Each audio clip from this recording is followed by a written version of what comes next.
Budget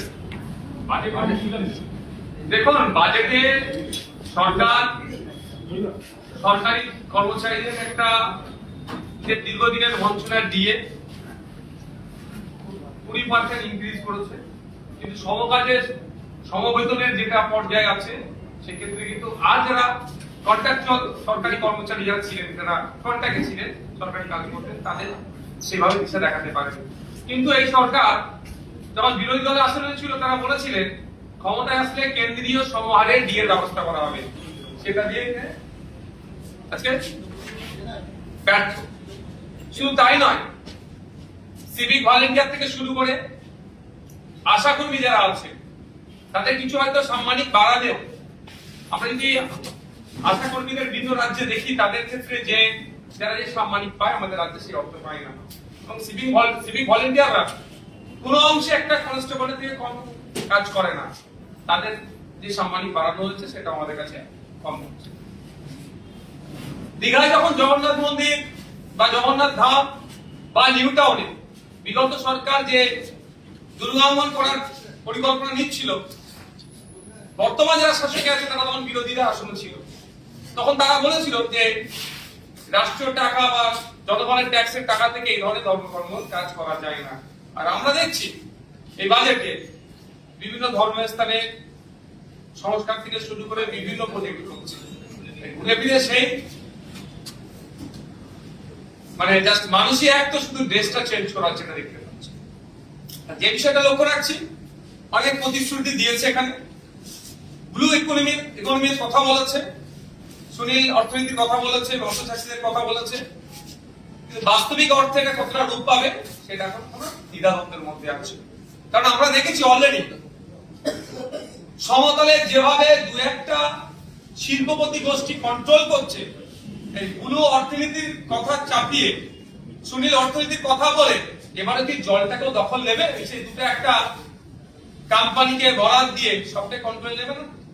আর maximum জায়গা দেখলাম PPP মডেলের কথা বলা হচ্ছে, শুনতে খুবই ভালো লাগে, পাবলিকের উপরে পাবলিক এখানে ইনভলভ হচ্ছে, কিন্তু এখানে সেই ধরনের পলিসি আমি দেখতে পাই না, যেটা আমাদের পাড়ার যিনি মাসে ৬,০০০ টাকা ইনকাম করতে তার অনেকটা কষ্টকর হয়ে ওঠে, সেও এই সরকারি পিপিপি মডেলের সে অংশগ্রহণ করতে পারুক, এ ধরনের মডেল নাই।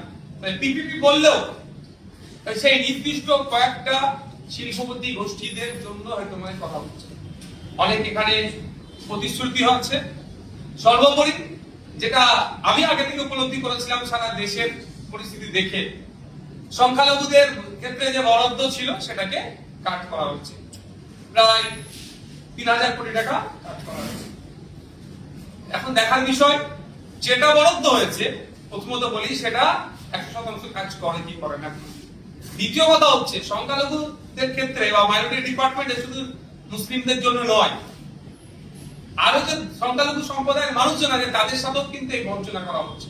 এদিকে এদের সরকারের স্লোগান সবকা সাথ সবকা বিকাশ বললেও ভারতবর্ষের সংখ্যালঘু সম্প্রদায়কে ক্রমশ কোণঠাসা করা হচ্ছে, তার জ্বলন্ত একটা প্রমাণ দিলেন। আগামী দিনে নিশ্চিতভাবে বাজেটের উপরে যখন বিস্তারিত বলার সুযোগ দেওয়া হবে, আপনাদের তো লাইভেরও সুযোগ আছে, সে বিষয়ে তখন চর্চা করব। তবে এতটুকু কথা বলবো, বিগত সরকারের দিক থেকে বর্তমান সরকারকে, বিগত সরকার যেটা ছিল তাকে দেখে শিক্ষা নেওয়া দরকার। ক্ষমতার দম্ভ দেখালে পরাজয় নিশ্চিত হবে, শুধু তাই নয়, পরাজয়ের পরে যে বিপর্যয় নেমে আসবে সেটা কিভাবে সহ্য করবে সেটা তাকে শিক্ষা নেওয়া দরকার।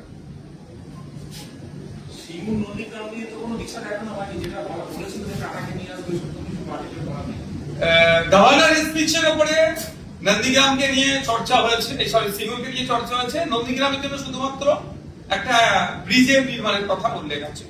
দেখুন, বিজেপির মুখ থেকে সিঙ্গুর শব্দটা যত কম আসবে আমার মনে হয় ততই ভালো, কারণ সিঙ্গুর থেকে টাটাদেরকে উচ্ছেদ করার যদি মুখোশ হয়ে থাকে মমতা ব্যানার্জি, মুখ কিন্তু বিজেপি। আমরা দেখেছি আজ টাটা সিঙ্গুর থেকে বিতাড়িত হওয়ার ফলে পশ্চিমবাংলার শিল্পের সর্বনাশ হয়েছে। আমি বলেছিলাম যতদিন মমতা ব্যানার্জি পশ্চিমবাংলা থাকবে শিল্পপতিরা ইনভেস্ট করবে না, ওই বিশ্ববঙ্গ বাণিজ্য সম্মেলন হবে, খাবে দাবে চলে যাবে। এখনো পর্যন্ত সিঙ্গুরকে নিয়ে সে দিশা দেখাতে পারেনি। আর সর্বোপরি কোন মুখে দিশা দেখাবে? যারা টাটাকে তাড়িয়েছে তারা কিভাবে এটা দিশা দেখাতে পারে? এট এ গ্লান্স আপনার বাজেটটা কি মনে হচ্ছে? প্রথম দফায় দেখে ওটা হয়তো পড়া সম্ভব হয়, কিন্তু দেখে এট এ গ্লান্স আপনার কি মনে হচ্ছে? কিছু চমক আছে, কিছু চমক আছে। আর এই যে ব্যর্থতা এই বাজেটের মধ্যে আছে, ব্যর্থতা ঢাকা দেওয়ার একটাই জায়গা, সংখ্যালঘুদের ফান্ড কেটে দেওয়া হয়েছে, মুসলিমদের ফান্ড হিসাবে। ফলে যারা বিজেপি কে নিয়ে এসছে একটা অংশ, একটা হেভি অংশ তো ভোট দিয়ে নিয়ে এসছে এই রাজ্য সরকারের বিচারিতা অন্যায় অত্যাচারের বিরুদ্ধে, বিগত সরকারের। আর যে অংশের ভোটটা বিজেপি কে নিয়ে এসছে তারা দেখাবে যে মুসলিমদেরকে টাইট দেওয়া হচ্ছে, এটাতে চাপা দেওয়ার জন্যই সংখ্যালঘুদের ফান্ডে কাটা হয়েছে।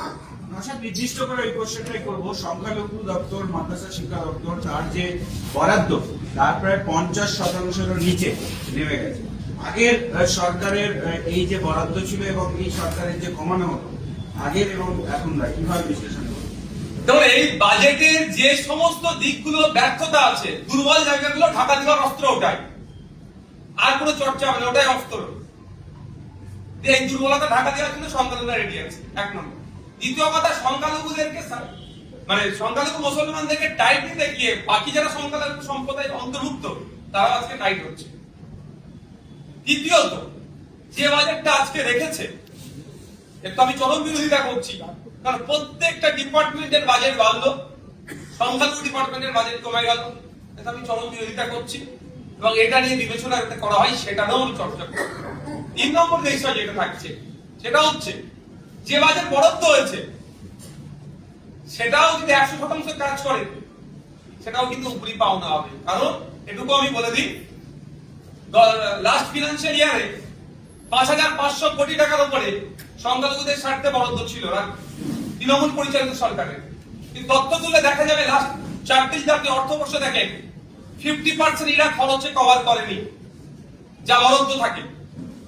শুধু তাই নয়, 20% মুসলিম যে ব্লকে বসবাস করে সেই ব্লকগুলোকে অ্যাজ মুসলিম ব্লক হিসেবে ট্রিট করিয়ে ওখানে স্কুল এডুকেশন সহ আনুষঙ্গিক ডিপার্টমেন্টে এই সংখ্যালঘু বিষয়ক মাদ্রাসা শিক্ষা দপ্তরের টাকাও খরচ করা হতো, অর্থাৎ টাকা ফান্ডের অপব্যবহার হতো। আমি আশা করবো এই সরকারের কাছে যে ফান্ডের অপব্যবহার না হয়, মিসম্যানেজমেন্ট না হয়, যে ফান্ড যার জন্য বরাদ্দ হয়েছে হেড টু হেড সেটা খরচ করা হোক এবং এটা এই বৈষম্যের হাত থেকে, বঞ্চনার হাত থেকে বাংলার মানুষ সহ সংখ্যালঘুদেরকে মুক্ত দেওয়া হোক। কারণ গভর্নর স্যার তার স্পিচে বলছে আপনার ধর্মনিরপেক্ষতার চরিত্র বজায় রাখার কথা।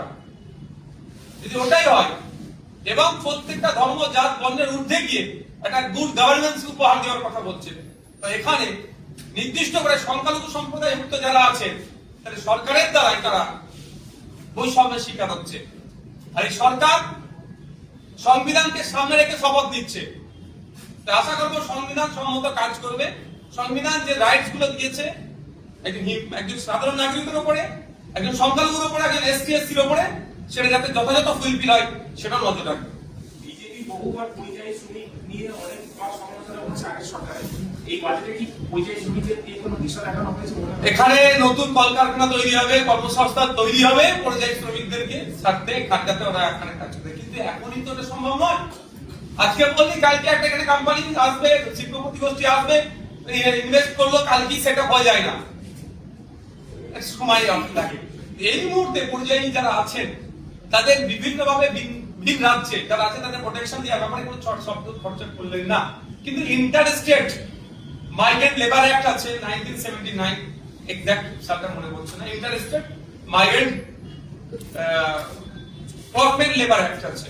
সেই অনুযায়ী যে আমার রাজ্য থেকে একজন শ্রমিক ভিন্ন রাজ্যে যাচ্ছে তার সমস্ত রকমের নিরাপত্তা থেকে শুরু করে চুক্তি যেটা সেটা যাতে ফুলফিল করে, ভিন রাজ্যের সাথে কেমন যোগাযোগ থাকবে, ভিন রাজ্য থেকে আমাদের রাজ্যে যদি কেউ কাজ করতে আসে তার ক্ষেত্রে আমরা সেই সিকিউরিটি দেবো, নিরাপত্তা দেবো, সে নিয়ে কিন্তু কোনো চর্চা হলো না। কিন্তু ভোটের সময় সেই সময় ভিন রাজ্য থেকে ভোটারদেরকে নিয়ে আসা, তদারকি করে নিয়ে আসা, তাদের জন্য স্পেশাল ট্রেন অ্যারেঞ্জ করা, সবটা হলো, তারা ভোট দিল, তাদের ভোটের জন্য একটা অংশের ভোটের থেকে সরকার পরিবর্তন হলো, কিন্তু সরকার পরিবর্তন হয়ে যাওয়ার পরে তাদেরকে নিয়ে সেই অর্থে আর চর্চাই হলো না।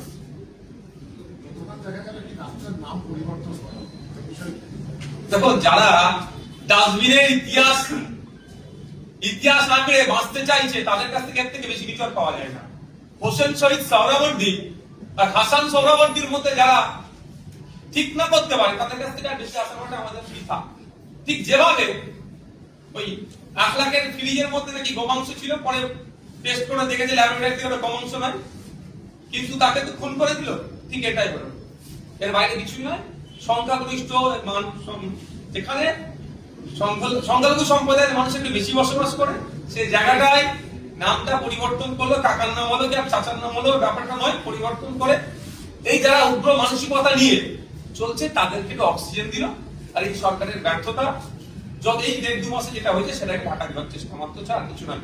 আমরা আশা করবো, আমরা চিফ মিনিস্টারকে চিঠি করব যে অবিলম্বে যে হাসান সোহরাওয়ার্দীর যে অবদান, সে অবদানকে স্বীকৃতি দিয়ে তার নামটা পুনরায় আবার সেখানে ফিরিয়ে আনা হবে।